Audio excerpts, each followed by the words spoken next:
Ebusia enche bia anaye Dr. Mahama Bawumia ne ho nsem bi epiepie e wo moten so a ene ne nsem a edi kan ebaye ene se na no akopie mu e wo land na one NPP fo binom edi nkomo na ne nkomodie mu no ana ode a chopa eba ma Ghana fo nyina se o sere Ghana fo nyina na se opa mu nyina acho se afi etwa mu abato no wentimi amfam kunimdie no ankwama the new patriotic party na mom e backfire aye man lucy na eno atire ne panyifo bebre na be blush no say na wo sana otie wakotena baby na wo tro yi utro apology letter e de magana for how do you expect us to take this ama bi mo kra be ka se na apology na o ye ni na emfa so eni so na ensem na okika no edru ba bi ma ode to so se ye dollar ya you see another ni eye can say mosquito say no otwi moja na ocha no akopie gu ba bi ade cha no akotwe foforo wa ba bi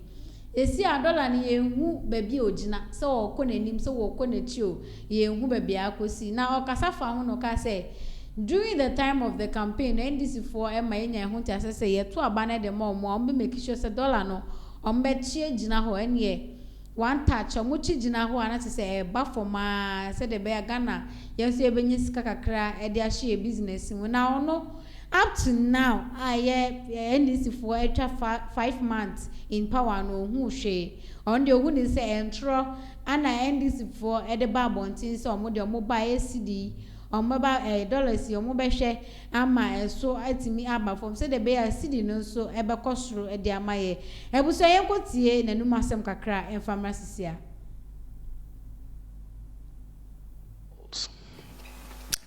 We didn't know what was going on or what had happened, but when you looked at the numbers as they had come in, you saw that the problem was more within our party.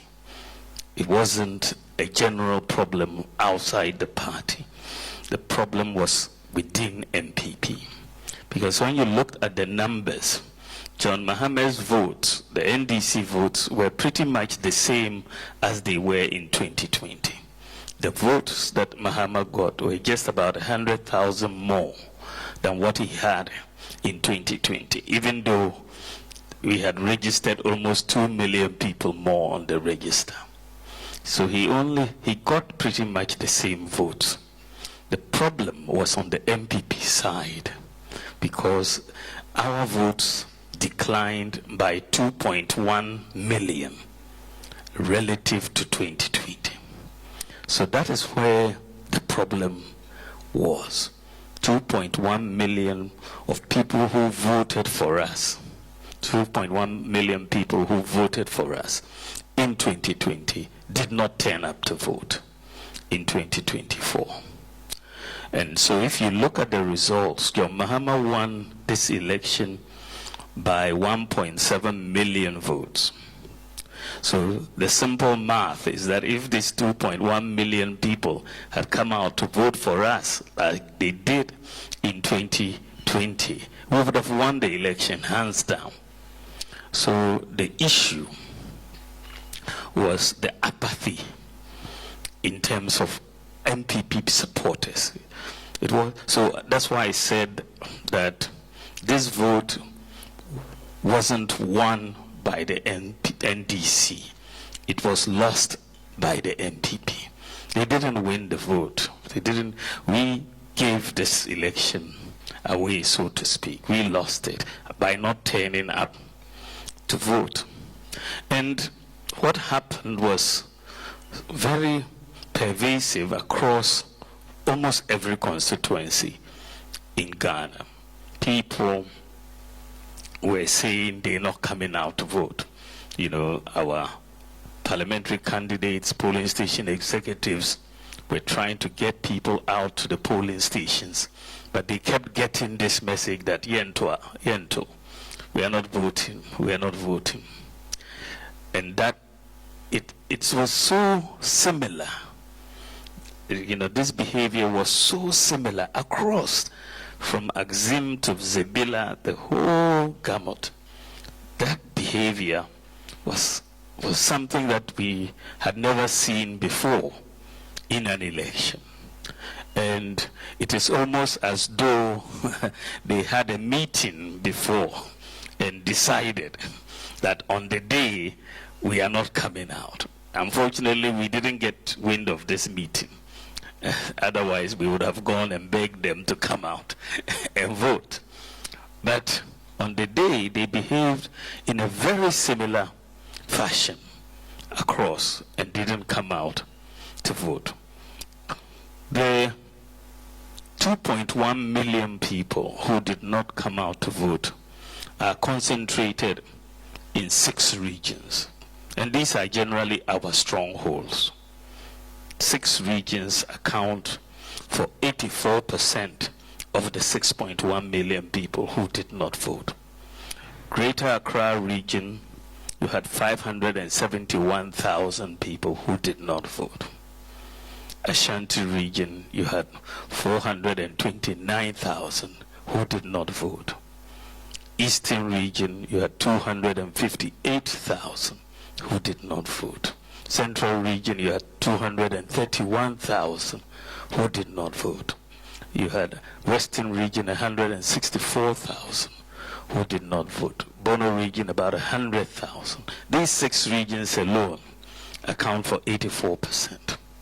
So these are also the places where, even in the 2024 election, we got our most votes from. These are generally our strongholds. In fact, the decline in votes occurred in 15 of the 16 regions of Ghana. We have 16 regions, but in 15 regions, MPP votes went down. The only region in Ghana where the MPP votes went up in 2024 was the Northeast region, which is the region I come from. That's the only region in Ghana where our votes went up. Every other region, our votes went down. And that is a big issue for us generally. You can't drop in 15 regions and expect to win an election. And so there was that question when the results came up. What happened? Why did this happen? Why this level of apathy? We had never seen it in Ghanaian political history, this level of apathy. So that was the question exercising my mind, your mind, everybody's mind, because it was so unexpected, the scale of the defeat. Of course, you realize that in the early days, we did not have a lot of data, but they had a lot of speculation about what actually happened. I remember the General Secretary, Justin Godefrempong, was asked on radio. He said, General Secretary, why did you lose in this election? And then he said, this one is Sum Sum. Sum Sum, meaning it's spiritual, because he couldn't explain how this could have happened across every constituency and people behaving the same way. So he said, this one is spiritual. Then I met him. I said, General Secretary, this your spiritual explanation is difficult to confront with evidence, because I need data. And with spiritual, when you go spiritual, I can't get the data. But I must admit that in everything that happens in the world, God's hands are in it. So what you are telling us is we have to intensify our prayers for 2028 so that God would open the door for us and give us victory in 2028. The other explanation, which came very quickly, because as you all recall, I conceded the election on Sunday morning. And I conceded it to keep Ghana at peace. Because what was coming, and many people didn't know what was coming was going to turn Ghana upside down. That's how I read it. And I thought that we needed to keep the peace of the country, and we needed to. So it shocked so many people that, because I was confident in the data we had collated, and I knew that we had lost the election, and the EC would have taken another 2 days, and that would have created mayhem. So I was very confident in our results, and so I decided to concede on Sunday morning. In fact, I stayed up that night to write my concession speech. So I asked my team to get the press 9 a.m. on Sunday morning so that we will keep the country at peace as we move forward. And so even by Monday, after I conceded on Sunday, a new speculation had come into the system. And the speculation was that the reason why our supporters in our strongholds did not vote was because of religion. They said that the reason why they did not vote is that our supporters did not want a Muslim to become a president of Ghana.